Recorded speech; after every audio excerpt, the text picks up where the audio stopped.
looking at auto accidents and things that happen, I was just reading a case, you probably just saw it. The Court of Appeal came down with a decision. It had to do with a police officer who came on the scene of an accident. And the accident had occurred. There was a car that had flipped over, gone off the road. The person who was driving was drunk, not wearing a seatbelt apparently. The car had flipped over and over and over, landed on its wheels. And at the point it landed, the driver, I guess, had been ejected from the car and was laying out on the grass. The police officer, I think it was a CHP, but I'm not sure, showed up and got there right at the same time as this person who was laying on the ground had a friend show up.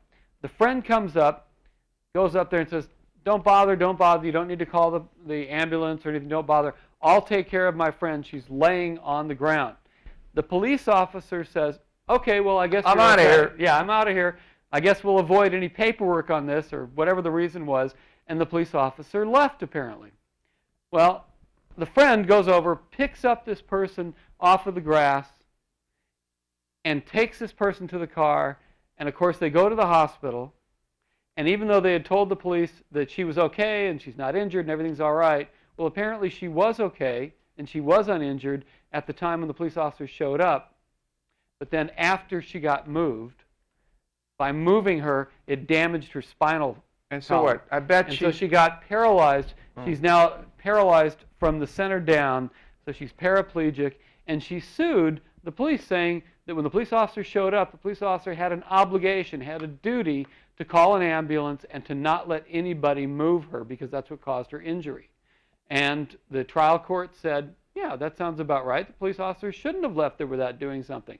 The Court of Appeal turned around and said, nope, it's okay. The police don't have a duty when they don't do anything. So they didn't have a duty to do anything, but if they had done something, they couldn't do it what would otherwise be negligently. So police show up, they decide not to do anything, they're not liable.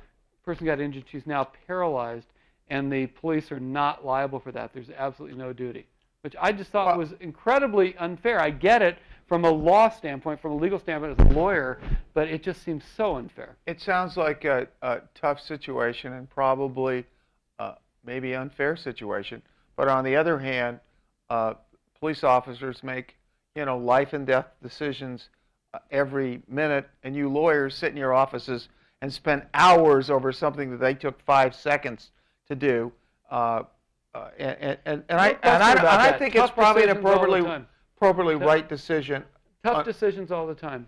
But don't we have a right to rely on our safety service people that know what's going on, and not rely on somebody who just shows up on the street and says, "Don't worry about it. I'll take care of her. I'll take care of her." It seems callous. It just seems a disregard for human life. It just shows me that your judgment's totally wrong, because the appellate court said there's no liability here. And we'll wait for some other appellate court to find differently. So let's go to the phones. Hi, Carrie. What can we do for you? Gary, Yes, Gary, sir. with a G. How you doing? Oh, good. Thanks for taking my call. You bet. What's up? Okay, I had a few warrants a few weeks ago, and What are they for? for driving with suspended license. Okay. And I was arrested. And my question was my rights violated because at the time I was arrested, I was never read my Miranda rights. And I went to court 3 times and was convicted twice. And I had to do 20 days in jail to a 40-day sentence. And they refused to let me speak with a public defender both times in court. What were you? Where was this? When? What city? Santa Ana is where I was convicted.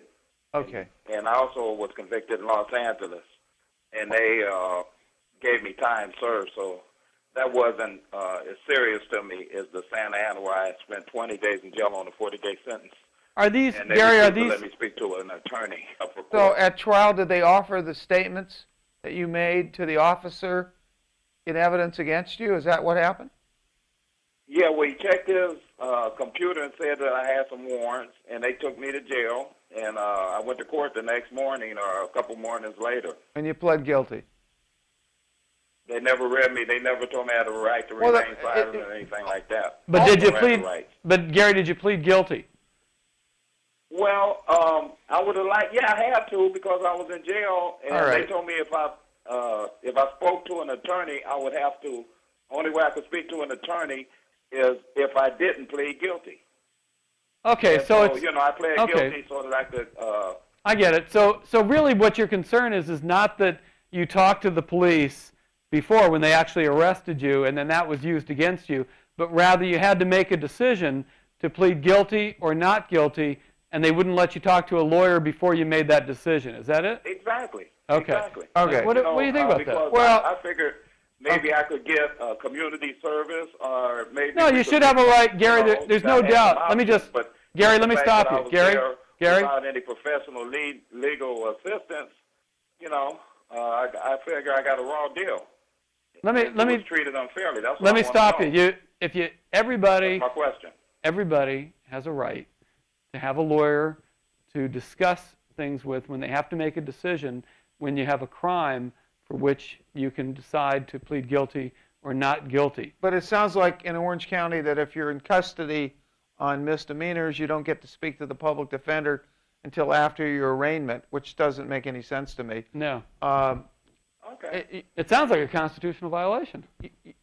Maybe, What's that? maybe, was there a lawyer standing next to you when you pled guilty? Yeah, there was one in the court, and I asked the bailiff could I speak to him, and he said no.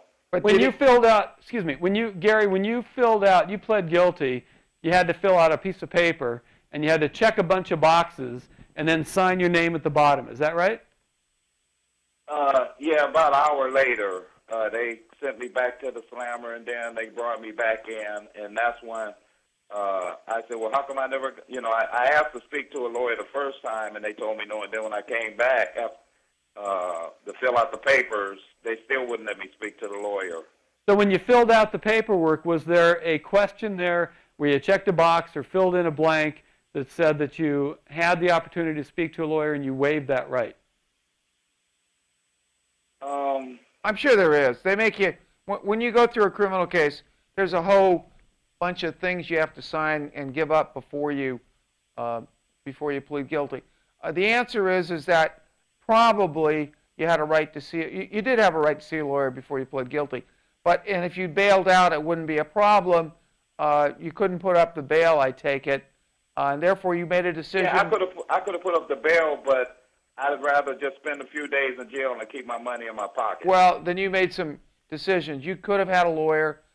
If you're in custody, they probably don't see you for a day or two. That may have been the problem. Your rights may have been violated. You probably waived them when you filled out everything and said you give up all your rights.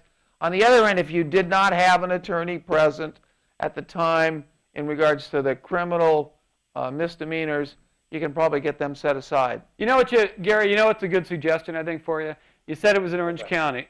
Okay, it was in Orange County. So was it Santa Ana? Was that where it was? Public defender. Yes, sir. Yeah. Is go visit. Actually take a copy of the paperwork that you signed. Get a copy of your paperwork, okay, so you have it in hand, physically in hand, and physically go down to the public defender's office in the courthouse and talk to a lawyer and say, here's the situation, here's my paperwork, because those public defenders in that courthouse are going to know who the judge was that you pled guilty to. They're going to know what the situation is. If this happened to you, yours is probably not the only one. And the public defender's office is going to be the best person or the best people to actually assess whether or not your rights were violated, your constitutional rights were violated. That's the best way to do this. But make sure you have all that paperwork in hand when you go there so that you don't have to wait for them to pull your file and to do all those things. Get a copy of all that stuff and go down there and see them. Okay? Okay. All right? All right. You've been a great help. Thank you. Okay, good luck.